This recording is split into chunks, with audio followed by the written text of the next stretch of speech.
Hey guys, tonight we travel back in time. Not to some bustling city or roaring battlefield, but to a place where the wind hums like a lullaby, and even the dead take their time getting where they're going. We're stepping quietly into the Icelandic countryside of the 1700s, a world of crackling peat fires, low turf-roofed homes, and softly mumbled spells tucked under pillows.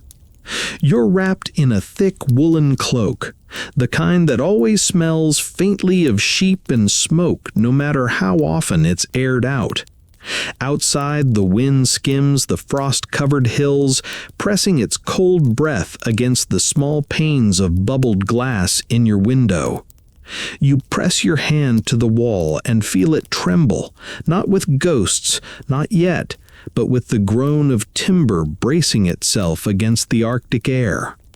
And if you're hoping for peace and quiet, well, you probably won't survive this version of cozy. But don't worry, these ghosts are mostly polite. Mostly. So, before you get comfortable, take a moment to like the video and subscribe, but only if you genuinely enjoy what I do here. Let me know in the comments where you're watching from and what time it is there. Midnight in Manitoba? 3 a.m. in Tasmania? I'm always curious. Now, dim the lights, maybe turn on a fan for that soft background hum, and let's ease into tonight's journey together. You trudge across a late winter field, boots crunching over frost-laced grass. There's a flicker ahead, a golden window set into a turf-covered longhouse. The structure is low and earthen, barely distinguishable from the surrounding hills, but smoke from the chimney curls upward like a ribbon. Inside, the room is a warm womb of firelight and murmured stories. You duck through the low doorway. The air is thick with the smell of mutton stew, unwashed wool, and something faintly metallic, ink, perhaps. An old man looks up from the table, where he's scratching something onto sheepskin with a feather quill. He nods, gestures for you to sit, and doesn't pause his writing. Someone else, maybe a wife, maybe a ghost, hard to tell, presses a wooden bowl into your hands. It's warm and smells of broth and onions. You sip and the room exhales around you, every timber groaning in sympathy. This is not a place for haste. Iceland in the 1700s runs on a different clock, one wound by weather and myth. It's a land where isolation is measured in glaciers and daylight hours, and superstition is just another word for Wednesday. Here, stories aren't just entertainment, they're insulation. Ghost tales are passed around like wool socks, meant to keep you snug during the long dark nights when the sheep bleat at nothing and the wind taps at the turf roof like fingers. Historians still argue whether these tales served mostly social cohesion or genuine spiritual belief. Maybe both, maybe neither. Maybe it's just what people do when they're cold, isolated, and need to make sense of the thump in the loft above their heads, when everyone knows that's not where the cat sleeps. The fire crackles. You notice the scribe's parchment glows oddly in the lamplight, as if it remembers other stories written on it. That's not just poetic musing. Vellum in Iceland was often scraped and reused. Ghost stories on top of ghost stories. The room's walls are hung with simple tools: spindles, ladles, a bone comb. But above the lintel, tucked into a carved niche, rests a thin wooden stave inscribed with runes.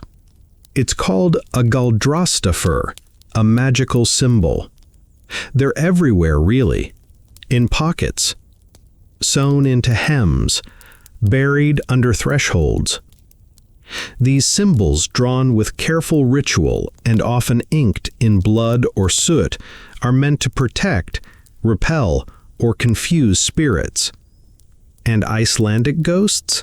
They're not your rattling chain moaning through walls kind. No, these are draugr, corporeal revenants with weight and smell. Some simply stare at you from the barn rafters. Others want something: vengeance, shoes, a decent burial, or maybe just to complain that no one is minding the sheep correctly.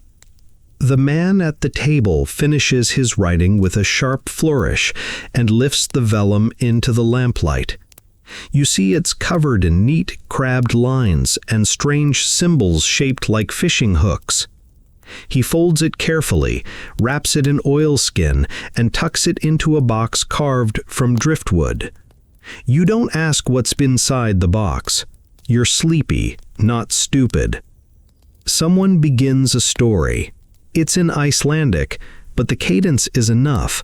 You catch the words brennimen, ofturganga, and nid durlot, fire people, again walkers, and something that sounds a lot like the slumping down, which is either a curse or a way of saying someone fainted very dramatically.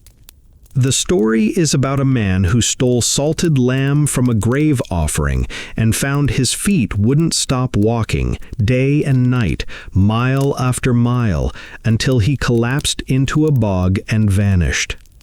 They say he still walks, though his boots are long gone, and he's just bones now, sloshing softly under the moss. A woman laughs, but no one joins her. The fire sputters and flares. You realize that the wind outside has stopped. Just stopped. Someone at the back of the room coughs. You turn to look, but no one is there, or perhaps no one you can see.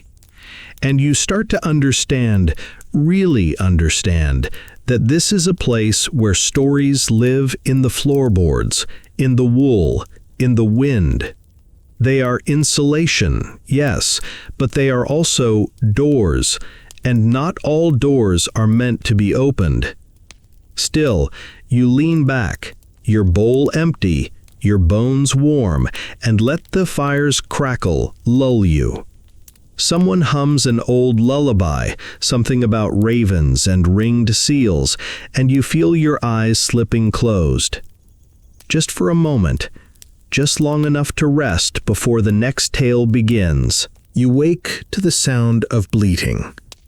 Not the hungry kind of bleating that says, "Feed us, human," but something more distant, slurred, off.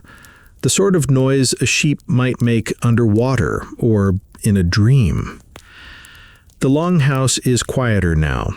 Someone has banked the fire and gone to sleep under a heap of woven blankets near the wall. You slip outside, boots crunching softly through a light crust of snow, and the sound gets clearer. Sheep, definitely, but not where they should be. The pasture is fenced, though fence is generous. It's more a suggestion made of driftwood and stubborn twigs. You step through a gap in the boundary and pause, breath steaming.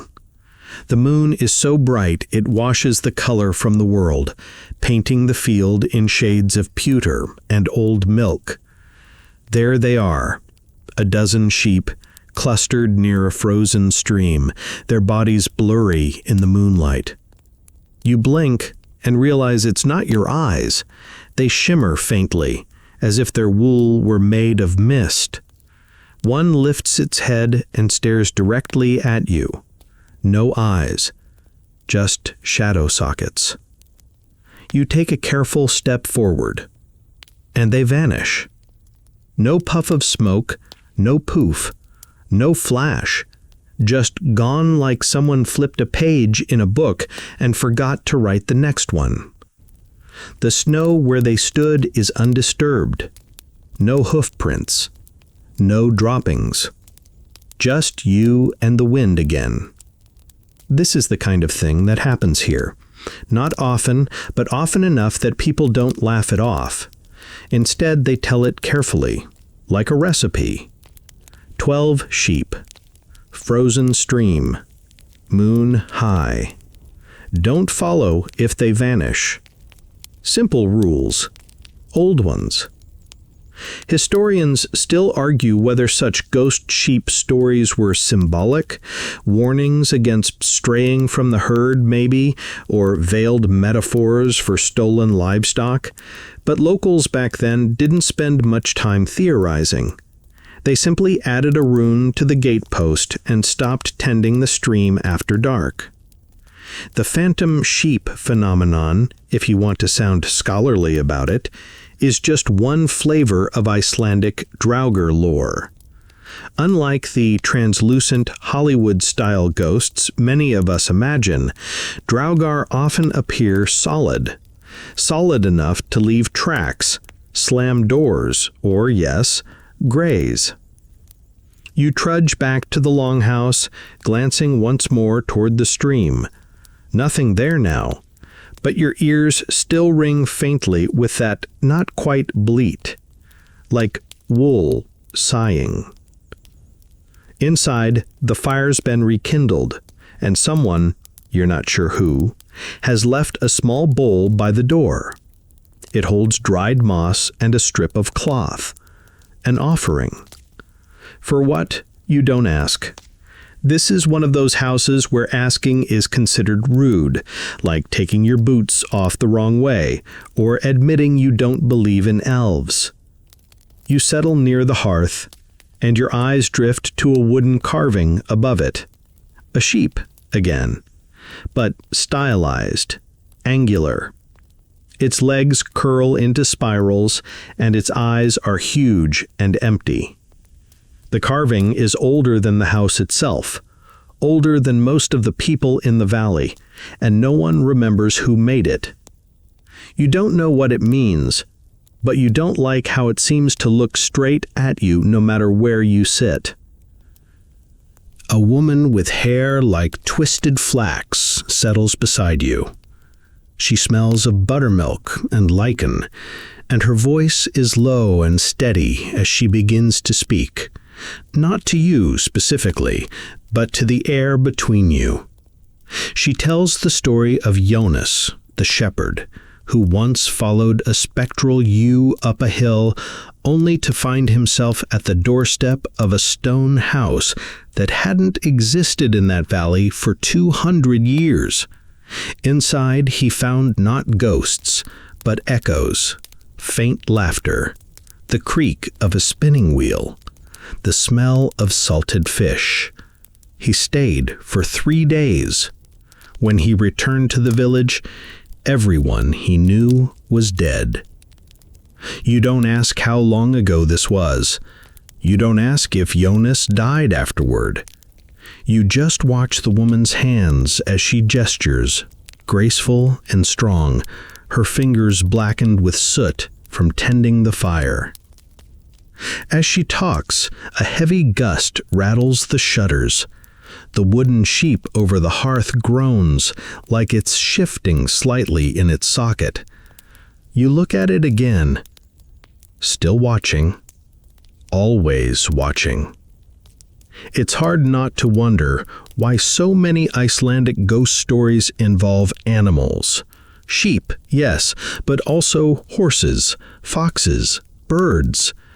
There's a quiet intimacy to it, like the afterlife just slips sideways into the familiar. No monstrous spirits or shrieking specters, just your own flock bleeding wrong. In some cases, animals become ghosts themselves, or are used as vessels for cursed spirits. One old tale tells of a cow that moaned in Latin every night until it was led into a volcanic ravine and left to vanish. Fringe folklore? Sure. But here, no one sees that as a contradiction. The fantastical lives right beside the mundane. You hang your socks by the fire and mutter protective rhymes under your breath without really thinking about it. Everyone does. You find yourself doing just that as you pull off your boots. Soft sing-song syllables. Not Icelandic, something older, wordless. The kind of lullaby your bones seem to remember even if your mouth doesn't. And outside, somewhere far across the field, you hear one final bleat.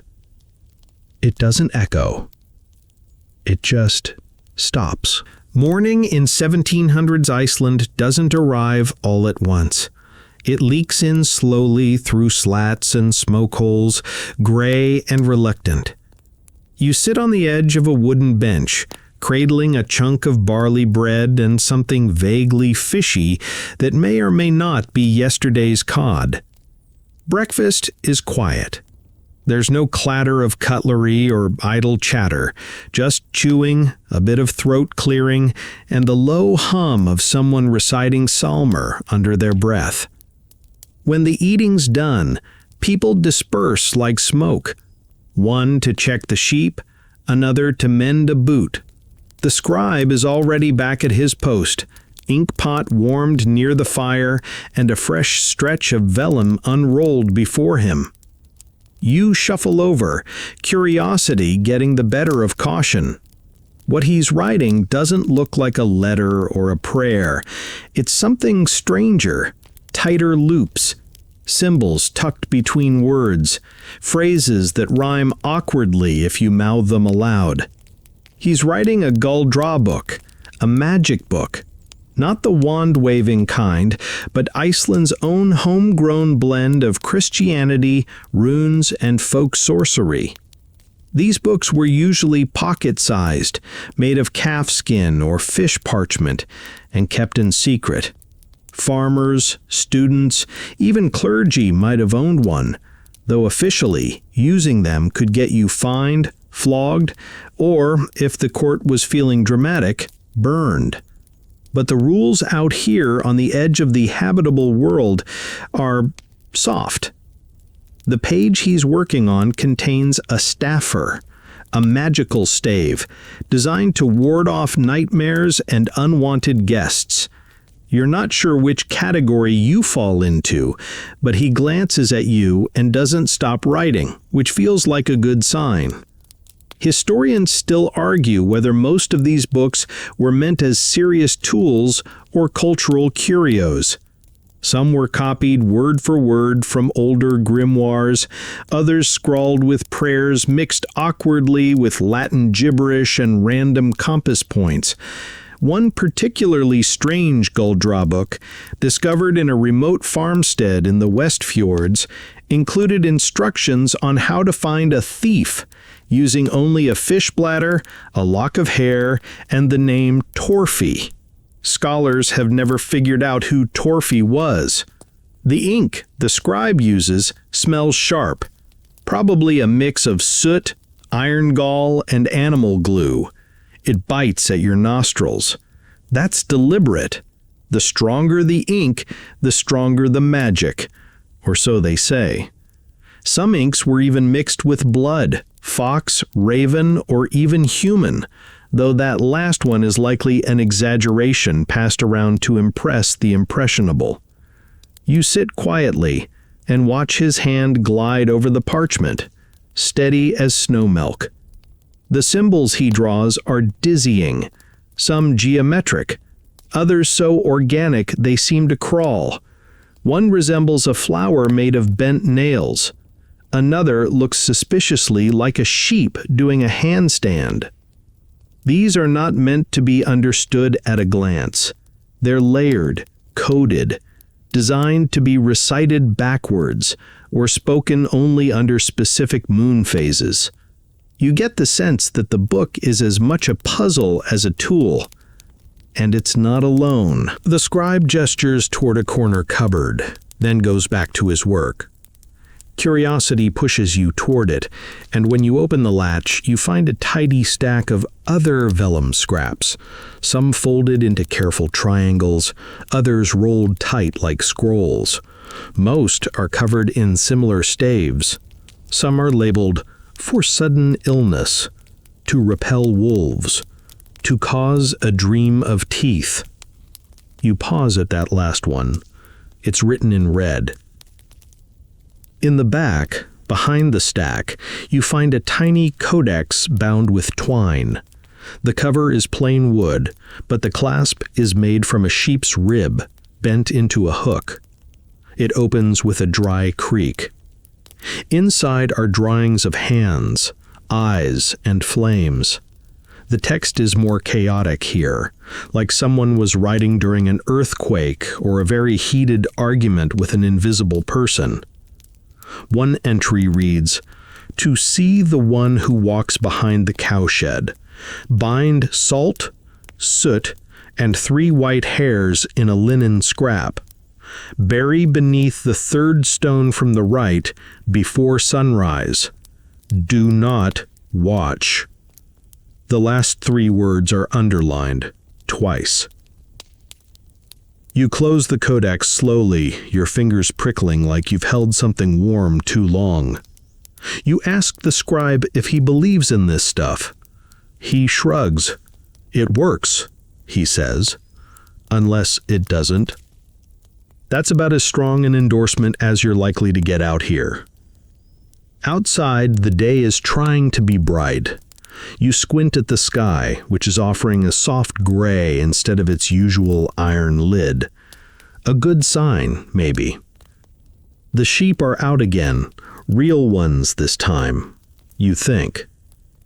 A young boy runs by, chasing a lamb, laughing, until he stops cold and looks toward the stone fence.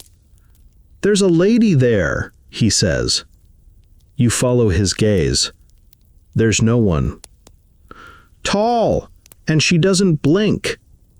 You say nothing. The boy shrugs and runs off like it's no big deal, because here, it's not. Even children are fluent in ghosts. You return inside, where the scribe has finished his page and is hanging it near the hearth to dry. The ink glistens like beetle shells.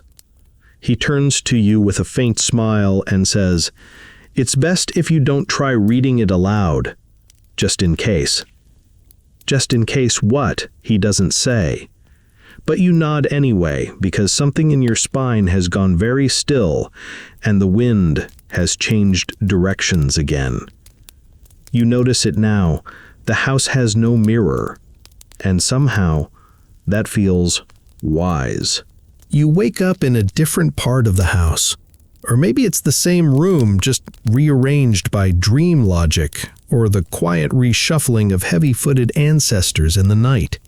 Either way, you're nestled beneath a rough wool blanket that smells like hay, tallow, and the sleep of 100 winters. Someone's humming again, a tune like thawing ice dripping steadily into a wooden bucket. You sit up slowly, the blanket resisting with surprising weight, and find yourself face to face with a shelf lined with folded scraps of cloth. Neat bundles, each tied with string or thin leather. You reach out and gently lift one. Inside is a small slip of parchment with a symbol drawn in smudged black ink, pressed flat like a pressed flower between notes of a forgotten song. You've found the pillow charms. In Iceland during this time, it's not uncommon for people to tuck protective staves under their pillows, especially children, the elderly, or anyone suffering from martroth, nightmares so vivid they're blamed on supernatural forces. Think of them as proto-dream catchers, except you don't hang them, and they're likely drawn with soot, egg yolk, or ink thickened with cow bile. You open another bundle. This one smells sharply of lavender and something spicier, perhaps angelica root, often tucked into sachets to ward off evil spirits or nosy neighbors. The charm inside shows a symbol that resembles a spiral staircase ending in a forked tongue. You lie back for a moment and press one of the charms to your forehead. It's cool, the ink faded but still oddly fragrant. The runes feel more whispered than written. Historians still debate whether these staves were more folk medicine than mysticism, rituals made habit over generations, like saying, "bless you," after a sneeze or not eating fish on certain days. But here, now, the distinction feels irrelevant. You know that if you wake from a nightmare, someone will press one of these under your pillow without saying a word, and no one will need to explain why. A woman enters, not startled to find you rummaging through sleep magic. She's wearing a long shift and a woolen shawl, her hair braided with a length of blue thread. Without breaking stride, she sets a bowl of goat's milk on the table and begins grinding something in a stone mortar. You ask what she's making. She says simply, "protection." She hands you a pinch to sniff, powdered yarrow, dried lichen, and a little smudge of what smells suspiciously like beeswax and copper. She adds, "It's for the cradle. My niece gave birth last week." You nod like this makes perfect sense, because it does. In the 1700s, Icelandic infants were thought to be especially vulnerable to the spirit world, tiny souls still slippery from the other side. It was common practice to inscribe protective runes onto swaddling cloth or to hang charms carved from bone over the cradle.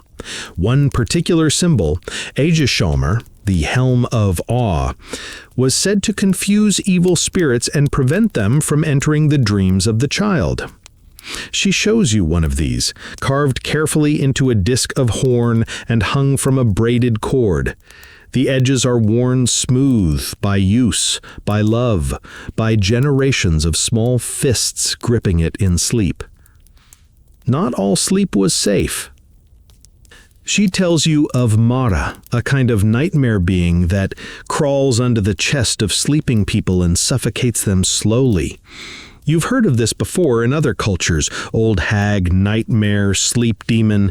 The Icelandic version is particularly stubborn. It cannot be reasoned with, only warded off with prayers, iron scissors under the pillow, or a circle of salt at the threshold. You glance down. The threshold here is oddly pale, worn smooth and faintly glittering. Salt crusts, probably. Or snow. You don't ask. One of the charms you unfold includes a short rhyme written phonetically to help with recitation in the dark. "Black-eyed wind that presses near, find no door or entry here. Teeth and tongue and blood I lack, let me dream and not come back." You read it silently, lips not quite moving. Your fingertips tingle. The woman nods approvingly, as if she knows the feel of ink magic when it hums. A cat walks in. You didn't know there was a cat. It's small and black, with one white toe and the surly expression of someone who's lived through multiple hauntings and finds you unimpressive. It hops onto the bench beside you and stares into the rafters. You look up, expecting something dramatic. Nothing. Just dust, a dried fish bladder, and a spider the size of a coin. But the cat doesn't stop watching. Later, when you go to lie down again, just for a moment, you tell yourself, you find someone has placed a folded charm under your pillow. You don't know which one. You don't look. It smells like moss and ink, and you sleep deeply, dreamlessly, with the faint sound of the cat purring beside your head. For now, nothing claws at your chest, nothing presses at the window. The threshold stays closed. And that little whisper of fear you didn't even realize was lodged in your ribs loosens just a bit. You breathe. Your eyes open in the kind of darkness that doesn't feel empty. It feels crowded. Like something might be in the room with you, waiting politely for you to notice. The fire's burned down to a soft red hush, and the cat is nowhere to be seen. But there's a presence. You're sure of it. Then you hear her. Not a ghost, at least not in the howling, chain-rattling way we think of. This is someone alive, or somewhere between. The midwife. She's standing by the doorway, tying her cloak with fingers as swift as weaving shuttles. She doesn't speak, but gestures for you to follow. You rise, slowly, blanket slipping off your shoulders. Your boots are cold, but you jam your feet into them and trail behind her into the icy blue haze of pre-dawn. She's moving with purpose, steps deliberate along a packed snow path between turf houses. The village is quiet, except for the occasional sleepy bleat and the distant crack of ice shifting on a distant pond. You ask, softly, where you're going. She says only, to see the restless. Now, in most places, midwives deliver babies and maybe the occasional stern warning about broth temperature. But in Icelandic folklore, midwives occupied a liminal space. They dealt in thresholds between life and death, light and shadow, sleep and waking. Some were said to speak with spirits, especially the spirits of mothers who had died in childbirth or infants who never breathed. You pass a field and see faint depressions in the snow, not footprints exactly, more like something dragged. The midwife doesn't glance at them. She hums softly under her breath, a tune that's oddly syncopated, like her voice is stepping around invisible stones. The house she leads you to is small, older than the others. Its door leans in the frame. Smoke rises thinly from the chimney. She doesn't knock, just pushes the door open and walks in. And you, of course, follow. Inside, it's warm. Too warm. The fire's roaring, and a woman lies curled on the bed, hair damp with sweat, breath fluttering like a trapped moth. Next to her, a baby, tiny, silent. You can't tell if it's sleeping or gone. The midwife bends to check, muttering something you don't understand. You feel like an intruder. This is too real, too close. Then the midwife reaches into her satchel and pulls out a folded square of cloth carefully tied with horsehair.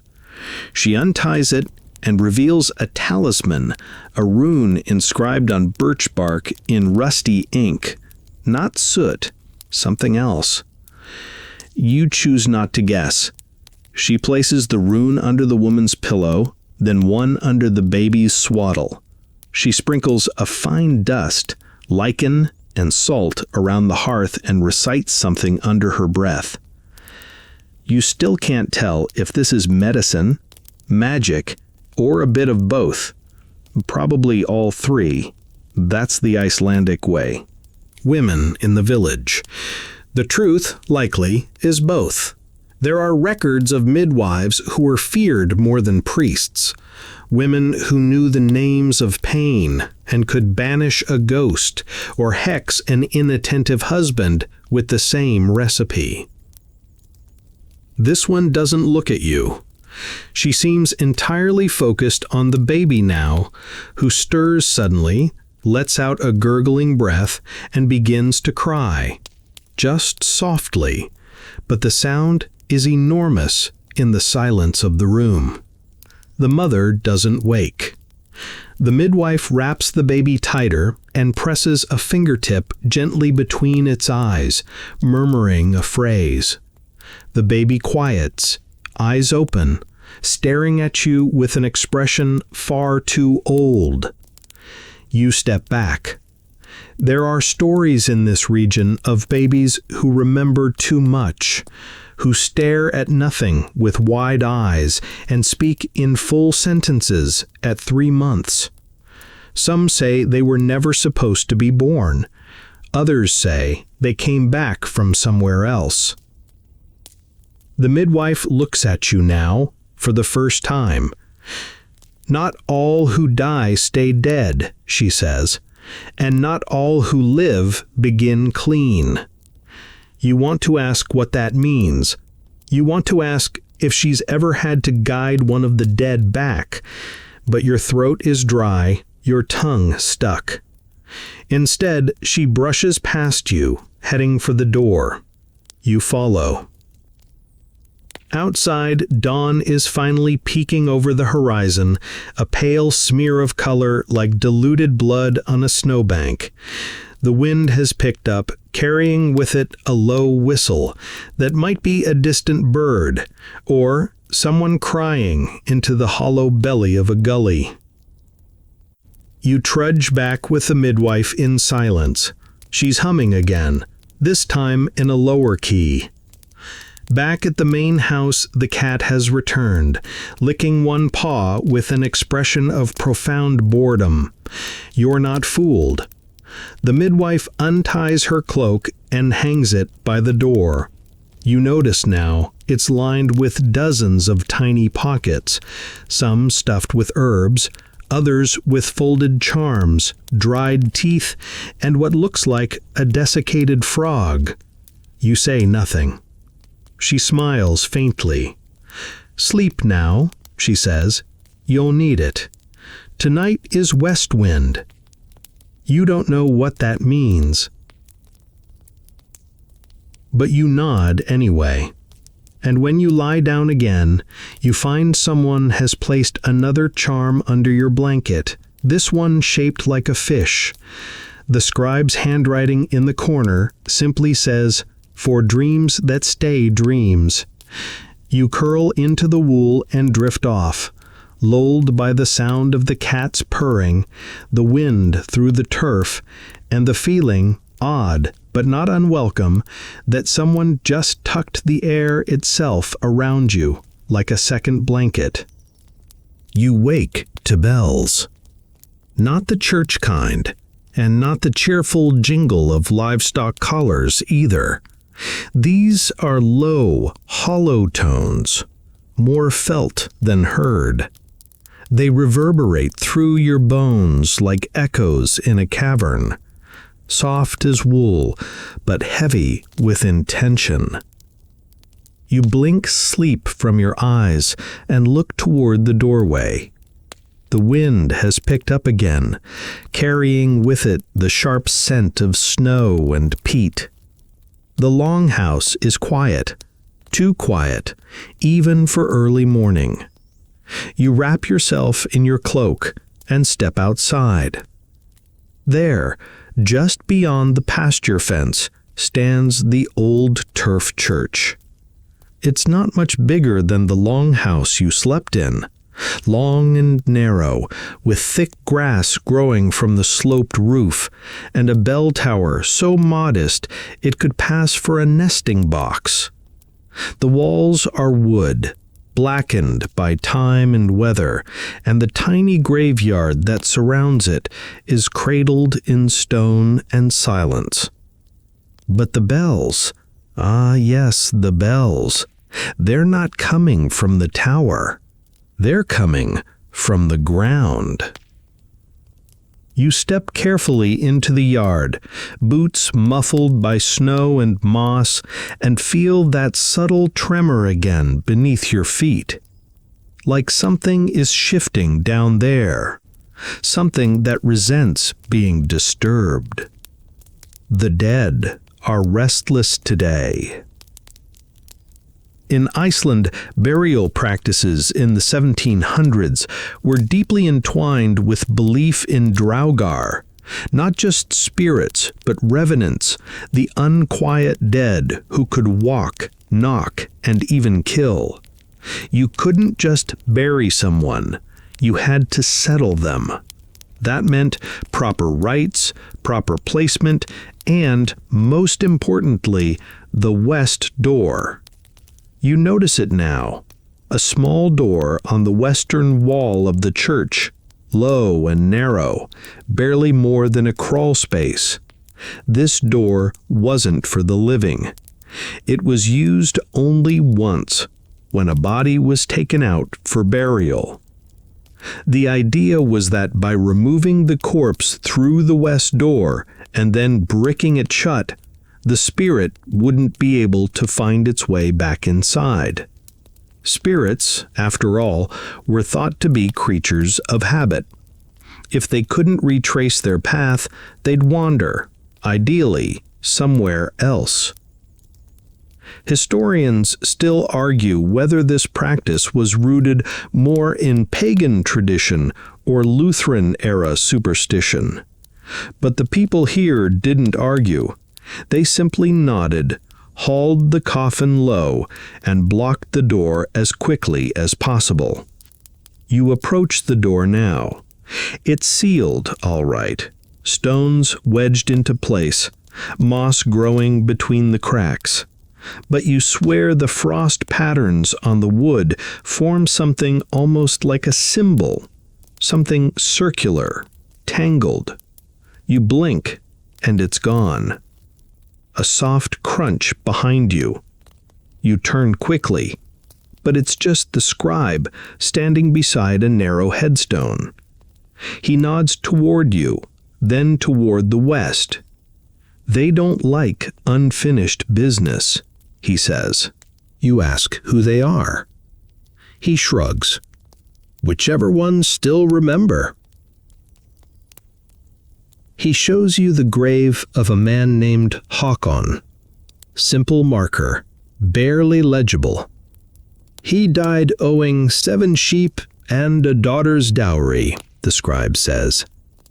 Came back 3 times. 4th time, they buried him upside down. You blink. That worked? Mostly. He still knocks sometimes. You glance around. Many of the headstones are etched with runes, some faint and smoothed by wind, others deep and angry, like someone carved them in haste.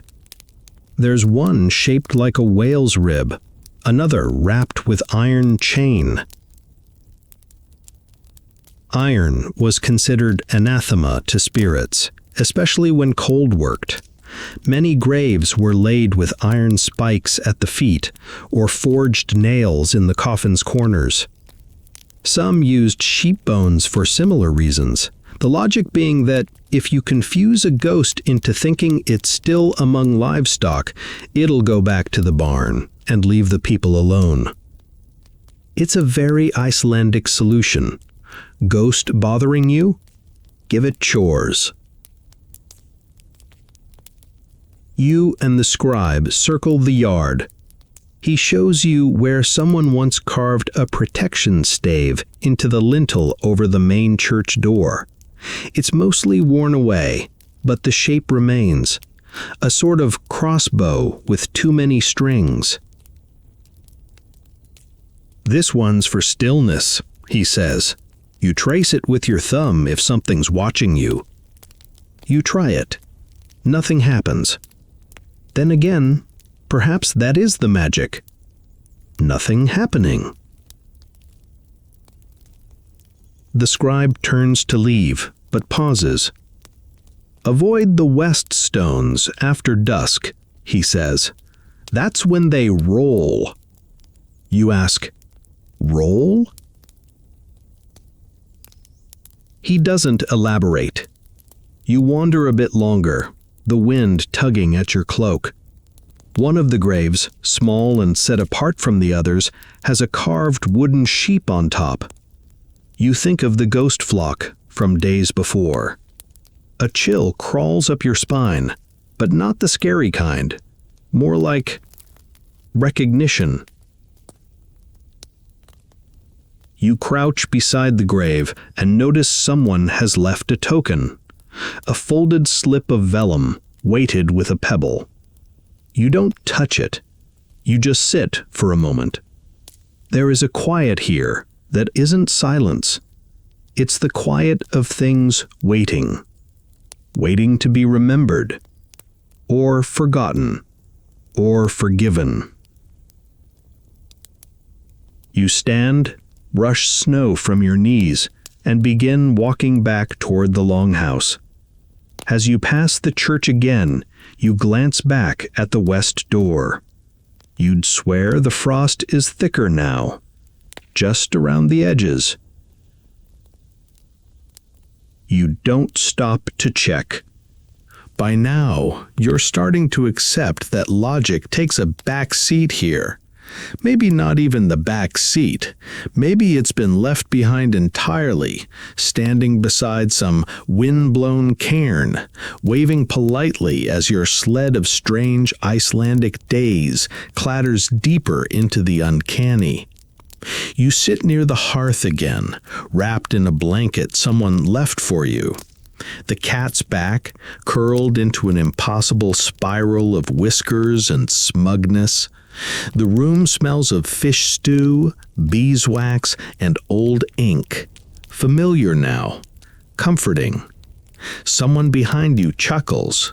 You turn, slowly, and find an older man warming his hands by the fire.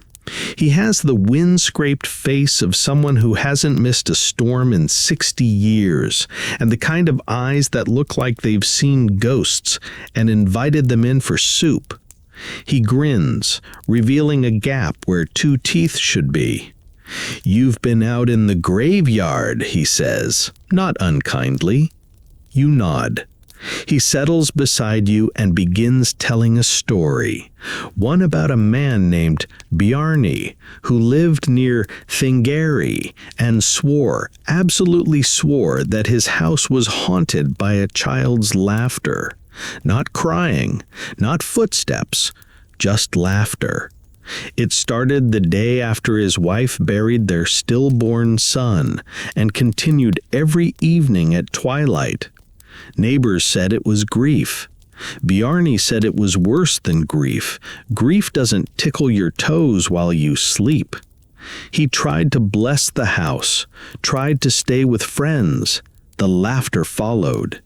Then one night he woke up with his mouth full of snow. Inside the house, no windows open, no footprints. Historians still argue whether stories like Bjarni's were metaphors for trauma or actual experiences. But here, in this low-lit house with dried fish hanging from the rafters and time moving sideways, metaphor seems like a very optimistic guess. The man at the hearth scratches his head. He mutters, "Folk like to explain things, but the dead don't need explanations. They just need company." You glance toward the doorway. The curtain stirs, though no one enters. He continues, "Sometimes they sit by the fire, not to scare, just to feel warm again. You might not see them, but you'll notice the stool's been moved, or a mug left out with nothing inside it. You blink. That mug on the table across from you, the one that's always just a little to the left, you thought someone was using it." He chuckles again. "Or maybe you dreamed it." That's the phrase, isn't it? The one everyone uses here? "Þú sennilega dreamdi það." You probably dreamed it. It's Icelandic shorthand for, yes, that's terrifying and weird, but we're not going to talk about it until spring. They say it when someone swears the old man who died last winter knocked on the door asking for matches, or when a midwife finds footprints around the cradle and swears she's the only one who's been in the house. You probably dreamed it. Said with a shrug, a smile, and a slow stirring of soup. The phrase doesn't dismiss the experience, it just shelves it, files it under not urgent unless it happens again. You get the feeling this coping mechanism developed out of necessity. Iceland is, after all, a land where rational explanations are often inconveniently absent. You can't simply blame creaky floorboards when the floor is made of packed turf. You can't blame city stress when your nearest neighbor is a glacier. So you dream, Or you say you did. Same result. The man at the fire is nodding off now, his chin tucked into his collar. You listen to his slow breathing, steady as wind through grass. Someone else, maybe the scribe, maybe the house itself, places another log on the fire. It crackles, sending sparks up into the gloom. You lie back, staring at the low beams above you. There's a knot in the wood shaped like an eye. You'd swear it wasn't there yesterday. The room exhales. You dream. But maybe you don't. In the dream, you're walking through the village, but everything's shifted, tilted 30 degrees to the left. The buildings lean. The sky pulses like breathing moss, and everyone you meet has faint ink smudges on their fingertips. They greet you by name. You don't ask how they know it. One woman hands you a fish wrapped in paper. The paper is covered in runes, and the fish speaks Latin. Another gestures at the churchyard and says, "Don't worry, they're only hungry if you stop looking at them." You wake with your mouth dry and the taste of salt on your tongue. The cat is watching you again. You ask the scribe, later, as he sharpens his quill, if people really believe in these things. The ghosts, the laughter, the dreams that aren't dreams. He smiles without looking up. Believe? He dips the quill in ink. They believe enough to leave the west door shut. That's what matters. And somehow, that's enough.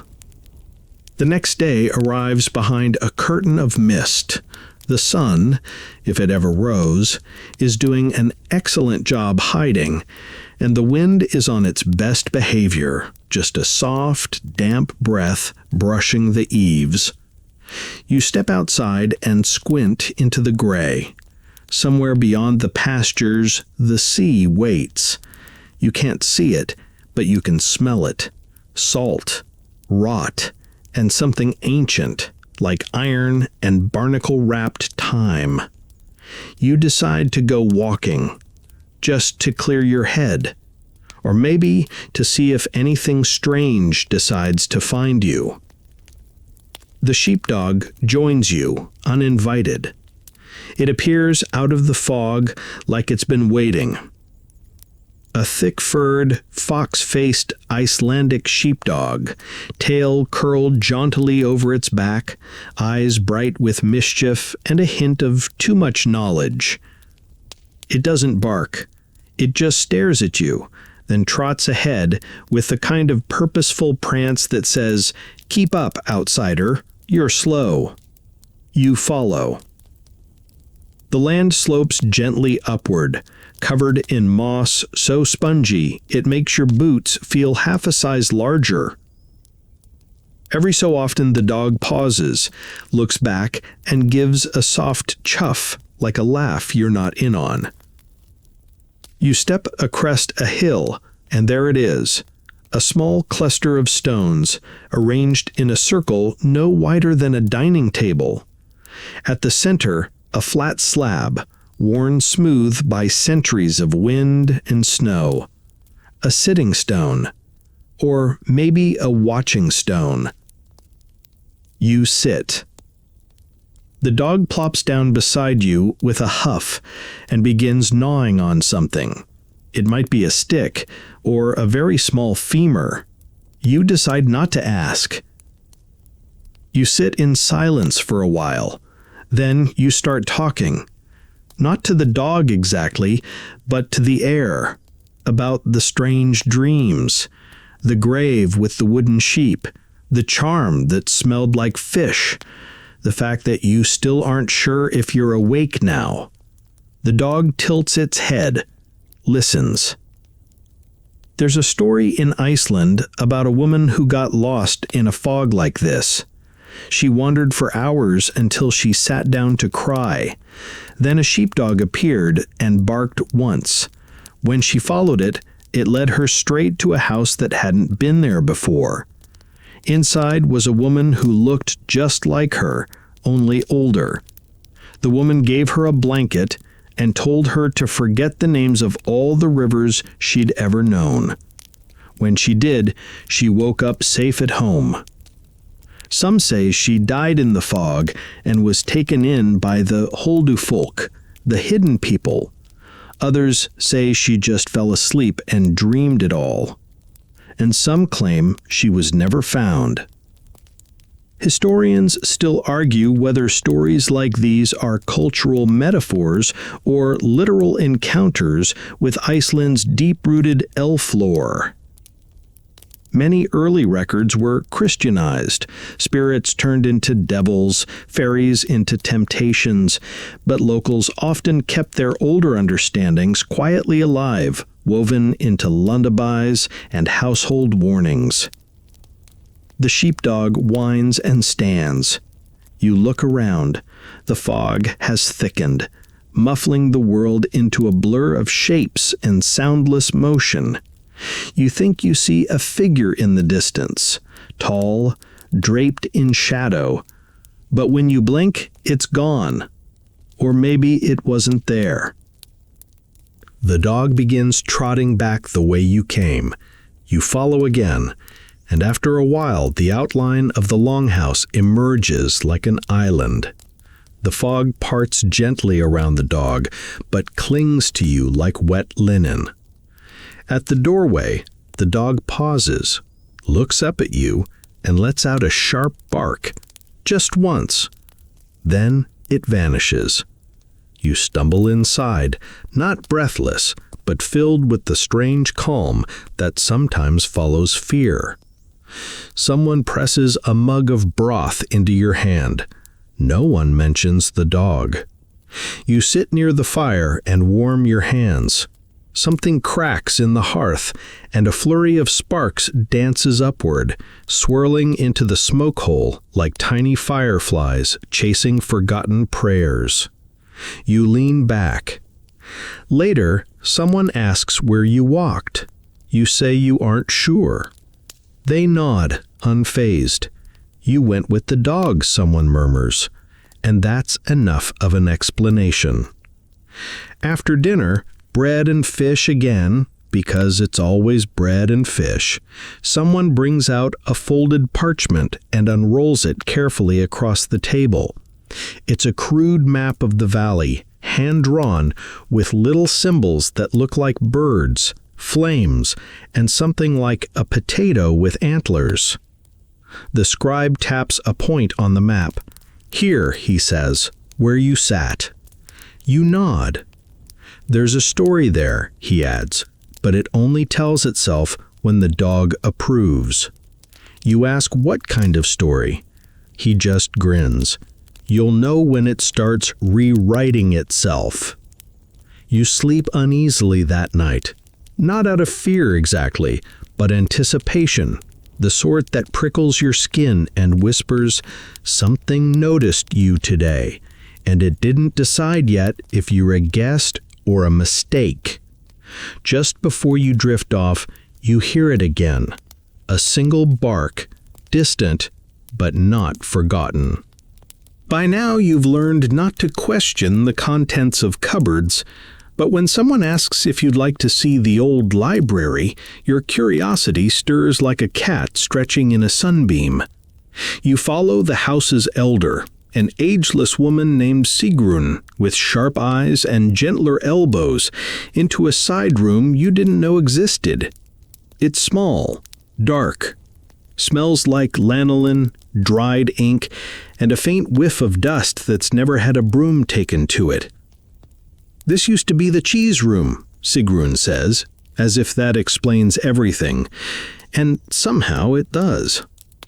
The walls are lined with shelves, rough planks jammed with folded vellum, bits of rolled parchment tied with yarn, thin books bound in leather or stitched hide. Most of the bundles look like they'd disintegrate if you breathed on them too hard. A few are wrapped in woolen cloth, sealed with little tokens made of bone or driftwood. You sit, cross-legged, on the sheepskin rug while she lights a lamp with a stubby twist of sheep tallow. The flickering light casts everything in slow-motion amber. "This is what's left," she says. "Some were copied, some were buried, some wandered off. You don't ask how a book can wander off. Not anymore." She pulls down a box carved with fish scales and hands it to you.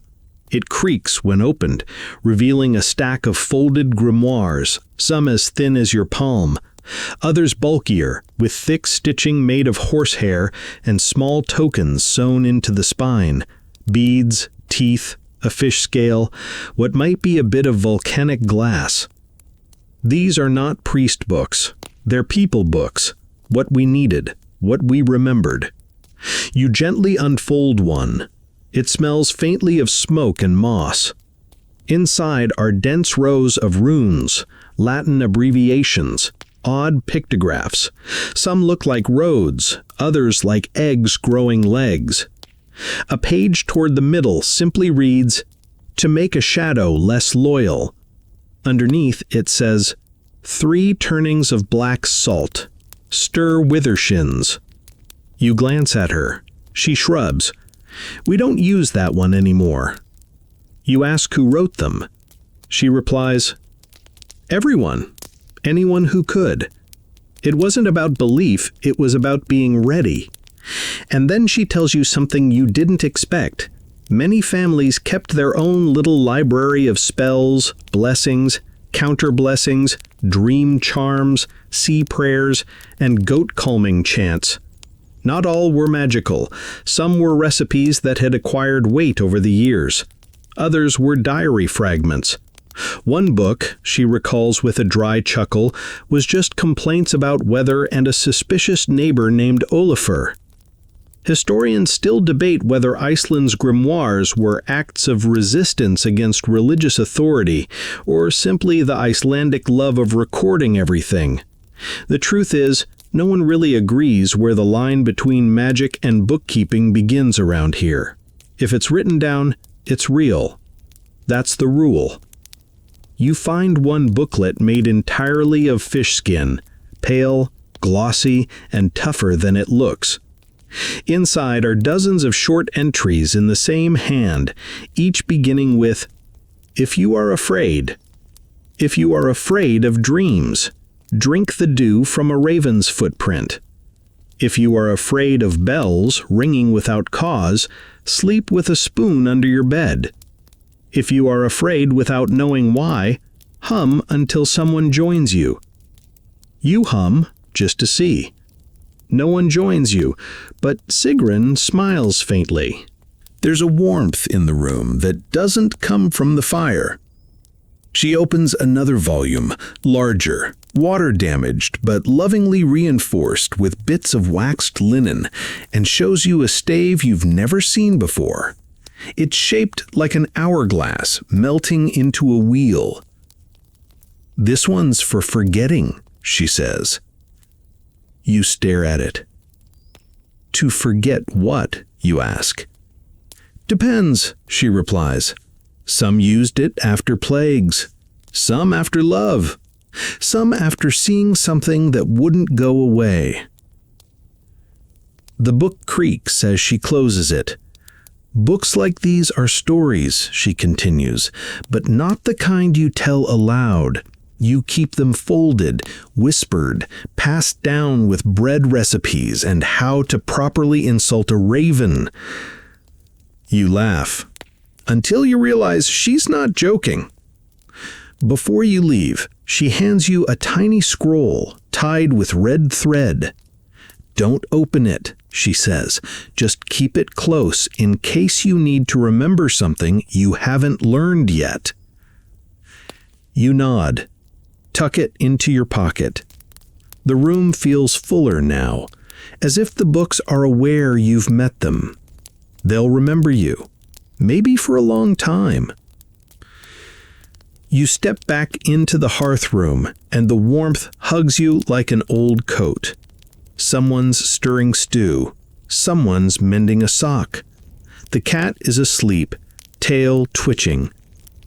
The scroll presses lightly against your chest through the fabric of your shirt.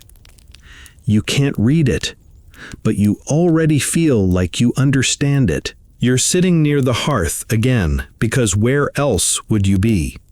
The house creaks softly with the wind, and someone's humming a tune that only has 3 notes, repeated endlessly. You almost don't notice when someone places a box on the table with a bit more force than necessary. The cat bolts. Everyone else glances at the box, then goes very still. It's not a large box, maybe the size of a folded cloak, but it radiates the sort of energy you associate with deep caves and unspoken promises. The wood is dark and dry, carved with tangled staves you don't recognize. The clasp is made of bone. Not carved, not decorated, just a lamb's jawbone, naturally hinged, locked shut with what looks like sinew. Someone murmurs, "That again." You don't ask what "that" is. You know by now. The scribe approaches. He doesn't touch it.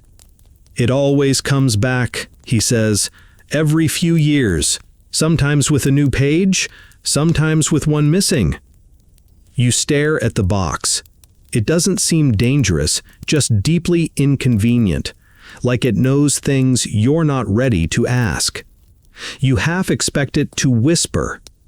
It doesn't. You ask what's inside. The room hesitates. Then the midwife answers from the doorway. "A book that never forgets." Of course it is. She approaches, unfastens the jawbone clasp with a movement so smooth it's clearly been done before, and opens the box.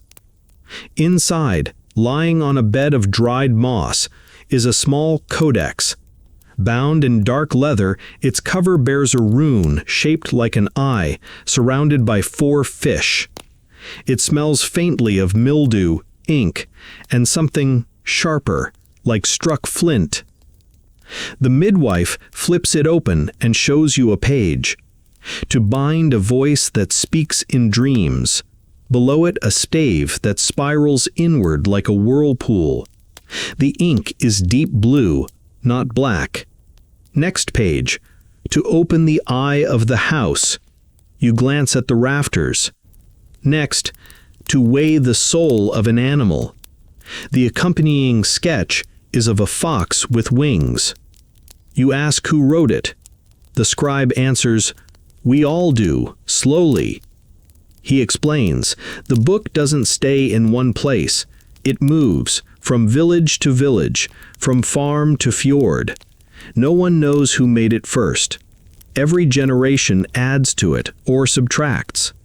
It records stories that want to be remembered, and forgets those that shouldn't. One time, it disappeared for 12 years, returned in a box filled with moss and a single sheep's hoof. Historians still argue whether this was a known tradition, some sort of magical community ledger, or just folklore given form by isolated families longing for connection. There are scattered references in letters and diaries, usually referred to as kvered, the booklet, always in lower case, like it didn't need further introduction.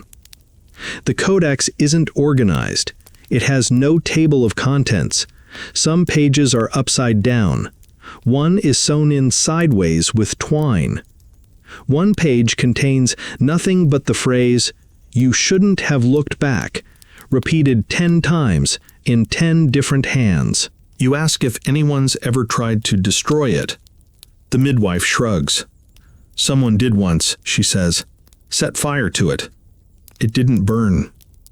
You ask what happened. The scribe answers, "The cows walked into the ocean the next morning." Right. You ask if it's cursed. They look at each other. "No," says the scribe, "just temperamental." A girl with braids brings you a page from the codex, loose and crumbling, placed carefully on a wooden tray.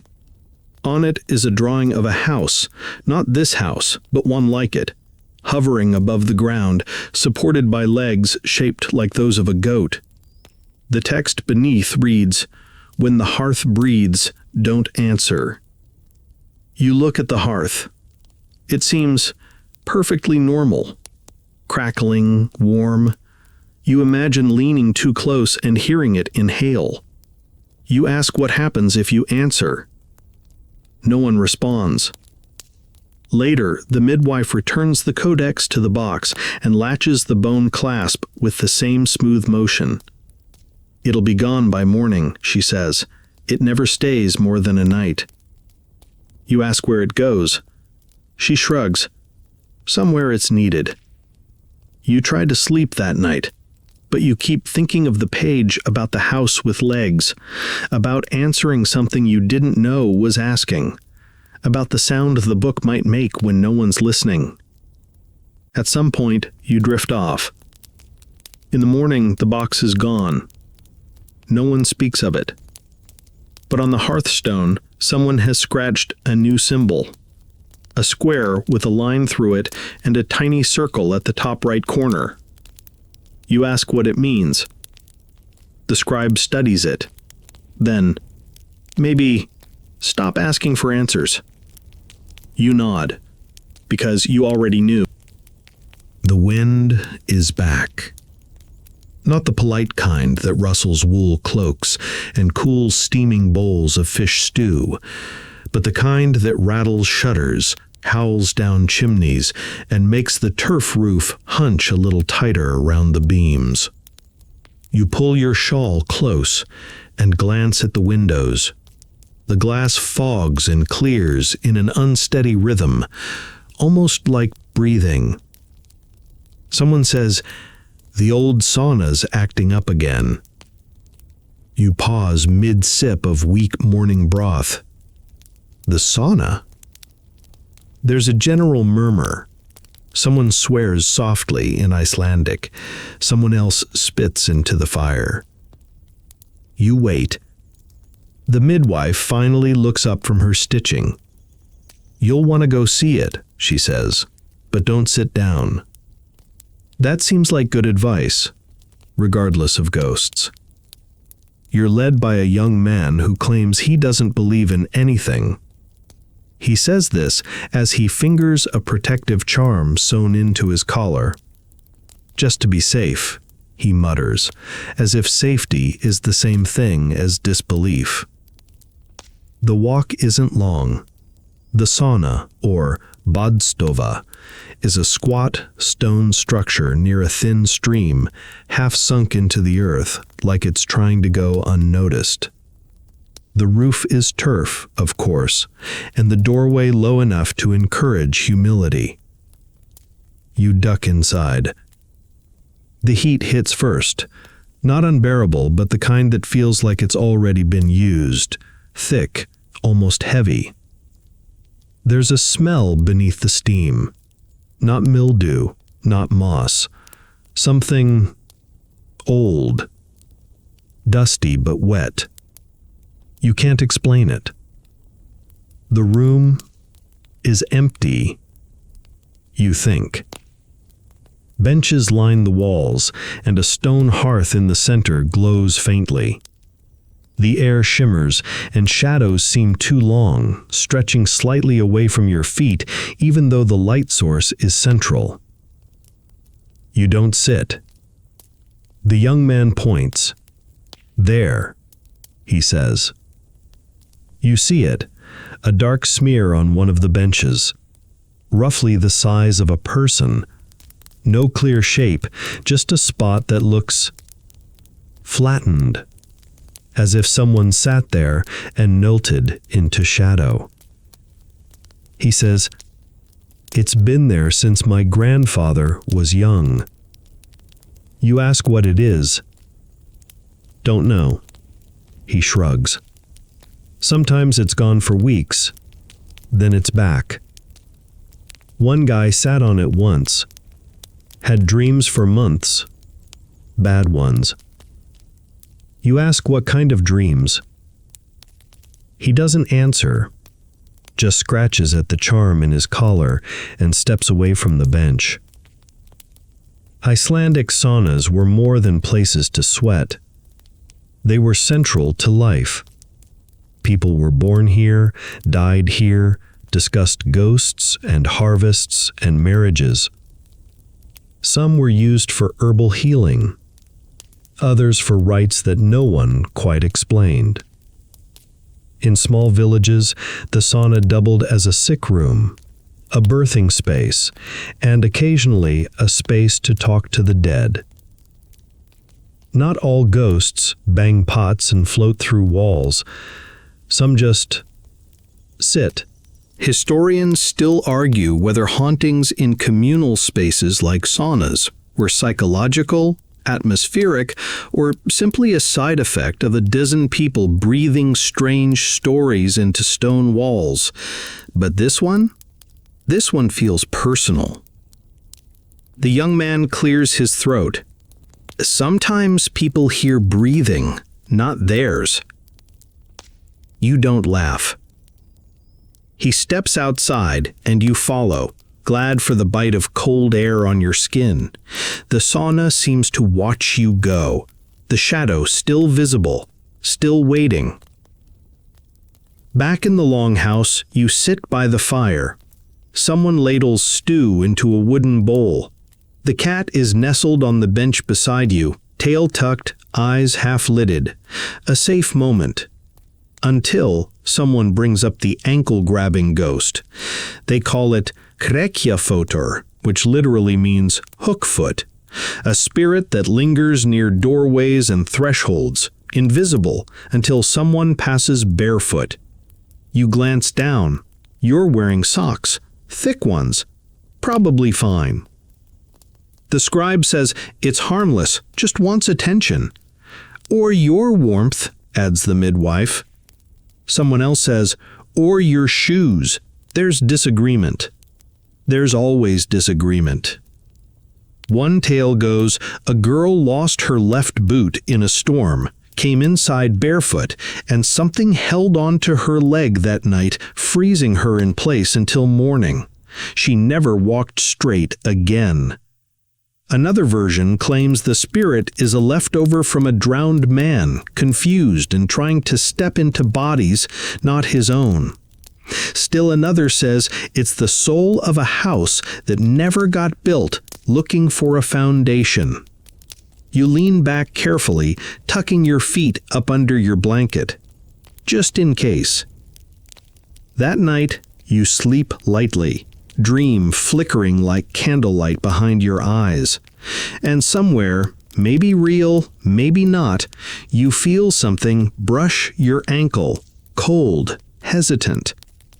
You don't move. The charm under your pillow warms slightly, like breath on your neck. In the morning, your socks are damp.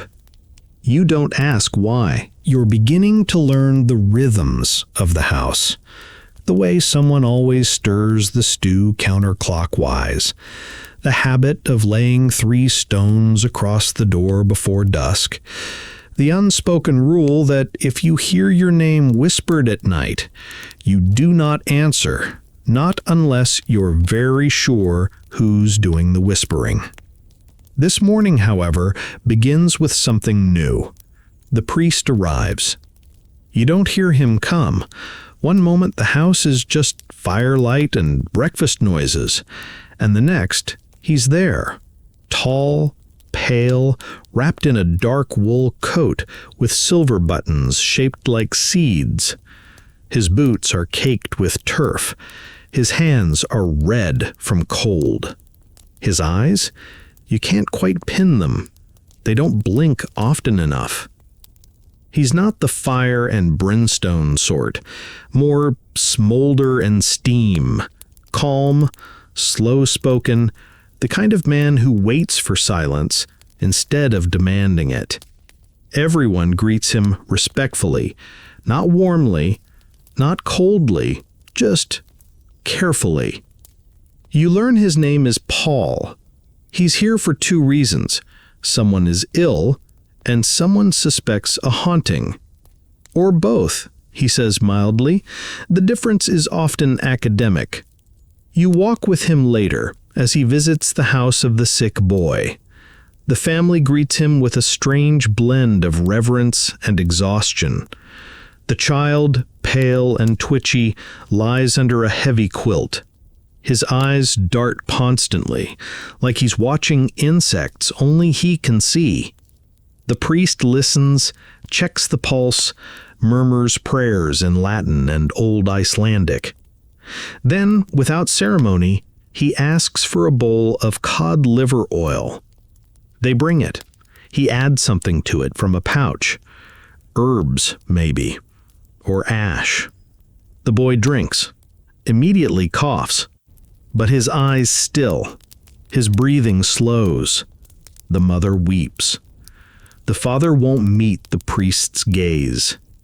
Later, you ask him, was it illness? Paul shrugs. It might have been fever, or fear, or something hungry. You pause. Something? He stops walking. Some sicknesses aren't meant for the body. They start in the margins, in the parts of us that touch memory and dream and other people's secrets. You don't understand, not fully, but you nod. You're getting better at that. Icelandic priests in the 1700s were often folk healers by default. Medical training was rare, and out here the line between prayer and potion blurred freely. Some priests were openly skeptical of hauntings. Others kept private books of counterspells tucked behind the psalter. Historians still argue whether these hybrid healer-exorcists were remnants of pre-Christian tradition or simply products of necessity.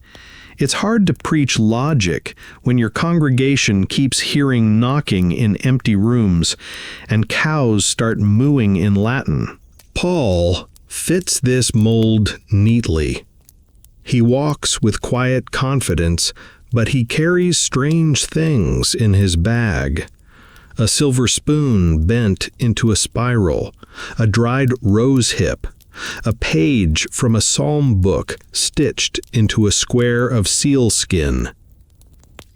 You return to the longhouse as the sky begins to darken.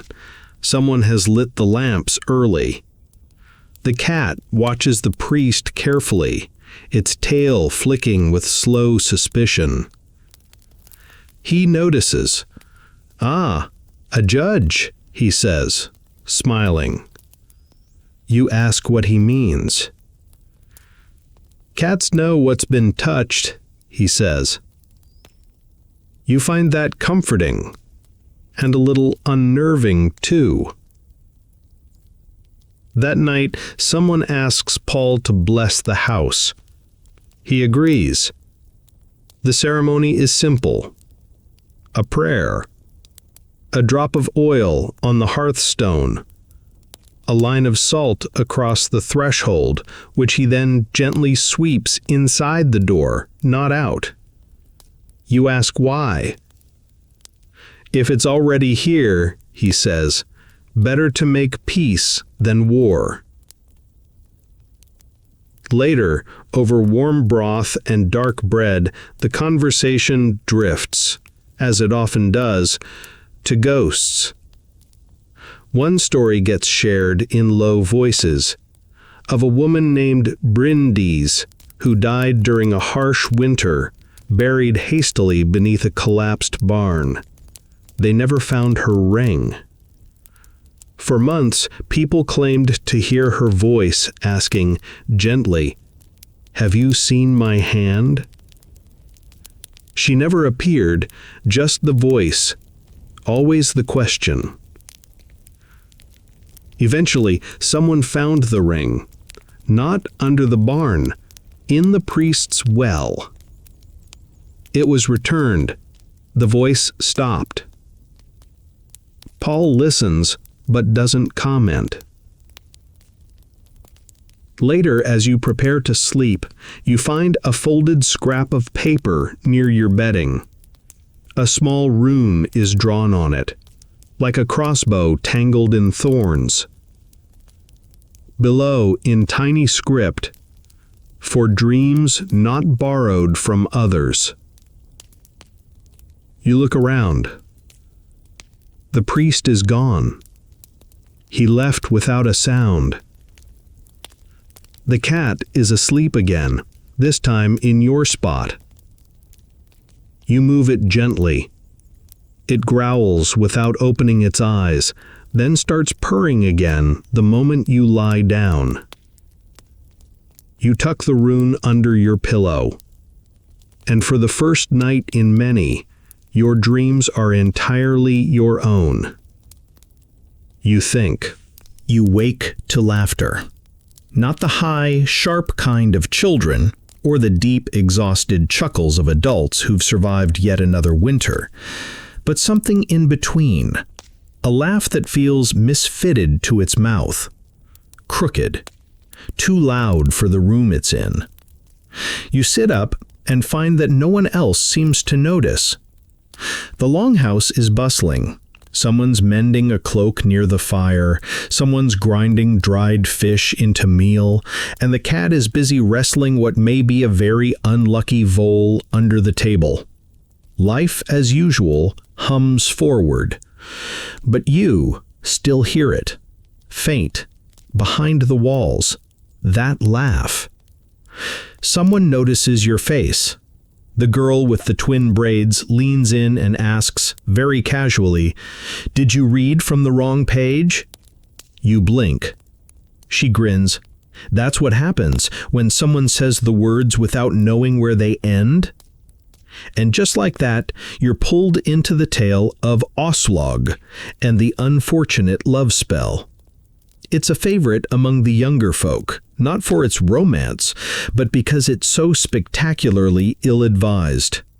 Aslog, according to village memory, had a crush, and access to her grandfather's grimoire. You can already see where this is going. The spell she found wasn't one of the sweet ones. Not a charm to spark interest or nudge fate at the midsummer dance. No, this one called for a pinch of ash, a drop of blood from something too young to speak, and 3 whispered promises before dawn. She cast it anyway. It worked. Sort of. Her love became obsessed, followed her everywhere, couldn't sleep, couldn't eat. Spoke in riddles, sometimes in a voice that wasn't quite his. One morning, he was found standing in the stream, repeating her name in a voice that sounded like laughter, but laughter that had been taught the wrong way. Aslug panicked, tried to undo the spell, but love magic is notoriously clingy. Eventually, the boy's family took him to a priest who buried his shoes and burned 3 pages from an unrelated book just to be safe. He recovered slowly, stopped talking backward, forgot her name. But the laughter never left the stream. Even now, they say if you whisper the name of someone you shouldn't love near that stream, you'll hear the giggle, and something might answer. You glance out the window. The stream's not far. The midwife joins the table and sighs. "Love spells," she mutters, "are the reason we keep the best charms locked away during the first thaw. Apparently, that's when the feelings start to ferment." You ask why they don't just destroy the dangerous pages. She shrugs. What if they're needed someday? You ask what for? She smiles. Same reason we keep venom in jars. Because sometimes you need something that bites back. Historians still debate whether Icelandic love magic was ever truly believed, or more a form of ritualized flirtation, a way to pretend you weren't the one making the first move. But some of these spells, they don't read like metaphors, they read like contracts, and contracts tend to leave shadows. You're shown one of the old pages that afternoon, not from Auslaug's book. Hers, it's whispered, disappeared when she did, but another like it. The parchment is yellowed, the ink faded, but the stave is unmistakably a heart pierced with what looks like a fishing hook. Beneath it is a phrase, "Love returned unwillingly will stain the tongue." No one's quite sure what that means, but a man nearby quietly pushes his tea away. As evening falls, someone finds a charm under the eaves of the barn. It's wrapped in cloth the color of bruised fruit and stitched shut with red thread. A few people gather to look at it. No one touches it. The scribe eventually picks it up with tongs, mutters something about young idiots and old ghosts, and tosses it into the fire. The flames turn green for just a moment. The cat hisses and bolts. You all watch the smoke curl upward. No one mentions the laughter. That night, as you settle into your usual place, you find another slip of paper tucked into your blanket. This one's not from the scribe. The handwriting is younger, hesitant, a little dramatic. It reads, "If you dream of someone you've never met, tell no one their name."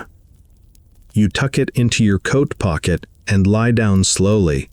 Somewhere outside, far off, the stream chuckles to itself.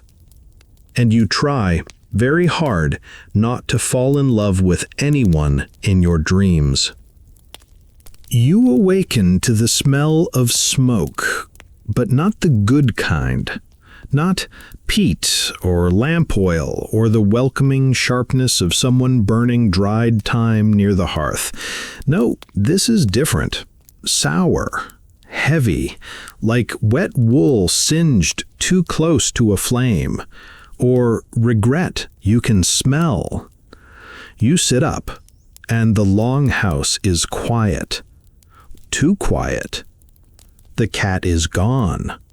The usual sounds, snoring, fire popping, someone gently arguing with a pot, have gone elsewhere.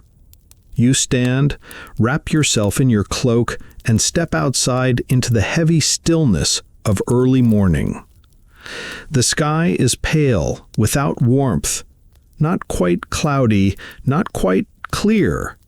A silver dome clamped gently over the village. Smoke curls from one of the outer farmsteads, not a column, but a lazy smear, dark and hesitant. Something is burning, slowly.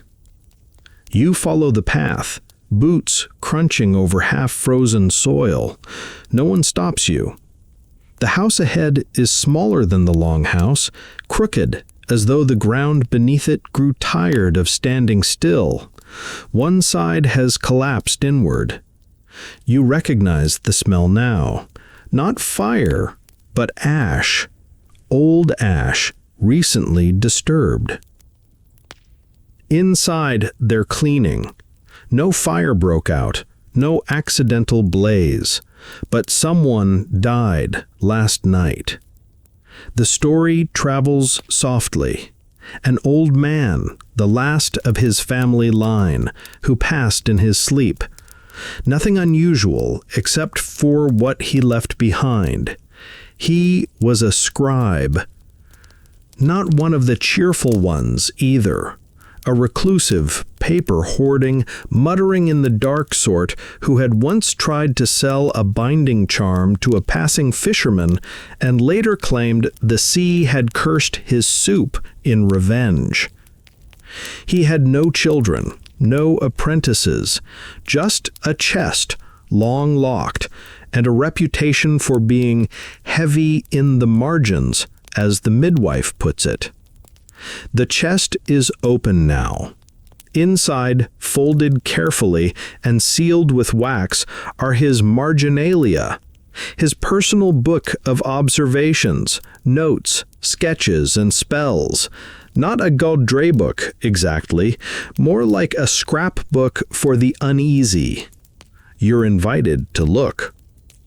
The first few pages are benign, symbols repeated with slight variations, doodles of birds, a line that reads, "The third sneeze brings company."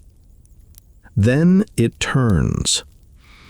A drawing of a house's shadow stretched in the wrong direction. A poem written backwards. "My teeth are not mine.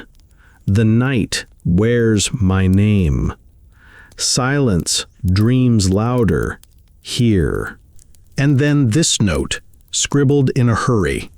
"It returns when I forget to close the mirror." You ask if the man had a mirror. The scribe, your scribe, the one you trust, shakes his head. No mirrors in this house. Never were. The room feels colder now. Someone closes the window. A baby, far off, begins to cry and is quickly hushed. Historians still debate whether marginalia like this was artistic, delusional, or a form of encoded knowledge meant to survive clerical censorship. In Iceland, where literacy outpaced most of Europe at the time, writing was a kind of magic on its own, a way of binding the slippery and naming the unspeakable. This scribe's final entries aren't frightened. They're calm, observant. He writes of seeing someone else's shadow in my room and hearing my own cough before I make it. Then his last page. A quiet death is only quiet because it whispers before. You step back from the chest. Someone wraps the papers in linen. They won't be burned, but they also won't be copied. They'll be stored, for reference, for context, for something.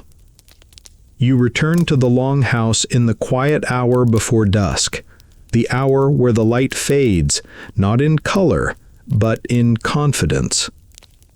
You find your bedroll as you left it, except now there's a single line of black thread placed across your pillow, not sewn, laid. No one mentions it, but you don't move it. That night your dream is thin and quiet. A man sits across a table from you. He has your hands, but not your voice. He asks if you've been writing anything down. You say no. He smiles. That's good. It stays smaller that way. When you wake, the thread is gone, but the smell of ash lingers, not strong, just enough to remind you that some stories don't stop when the scribe does. They wait for someone else to pick up the quill. You rise early, though you're not sure if you ever really slept. The long house is still and blue with morning. No firelight yet, just the thin breath of dawn bleeding through the slats. The cat is perched by the door, tail flicking slowly, watching something that isn't there. Today feels like an ending, not a dramatic one, not a slamming door thunderclap sort of ending, just the quiet shift when a chapter turns and you realize the room is a little emptier. No one says it outright, but you sense it. Your time here is almost up. The village is already stirring. The sheep are bleating. the midwife is gathering herbs in a pouch made from an old glove, and the scribe is oiling a piece of driftwood carved into what might be a stylized feather or a fork with ambition. But something's changed. The mood, maybe. The air. You ask the scribe if he's noticed. He nods without looking up. "It's the moss," he says. "It's grown too fast." Of course it has. You help with chores, stacking firewood, pouring hot water into a dented basin, sweeping out a cupboard that may or may not have sighed when you opened it. These things ground you, distract you, remind you that ghosts aren't the only ones with jobs. But still, you feel watched. Not by anything sinister, just noticed. And when Sigrun beckons you from the far field, you go. She leads you up a low slope to a mossy rise above the village, where the stones don't quite sit right. You realize you've passed this spot a dozen times and never seen it. A small circle of standing stones, faintly etched with runes worn to the memory of meaning. "This is where stories rest," she says. You ask what she means. "Not people," she clarifies. "Not bones. Just the things we can't carry on anymore." She steps inside the circle, kneels, and places a folded charm on the ground. Then, just as gently, she takes one from beneath a stone, a bit of old parchment wrapped in oiled cloth. She doesn't open it. Sometimes we leave things, sometimes we take them back, depending on who we've become. She offers you a choice. If you have something you don't want to keep, now's the time. You think of the dreams, the laughter, the rune you never opened. You reach into your pocket, but your fingers come out empty.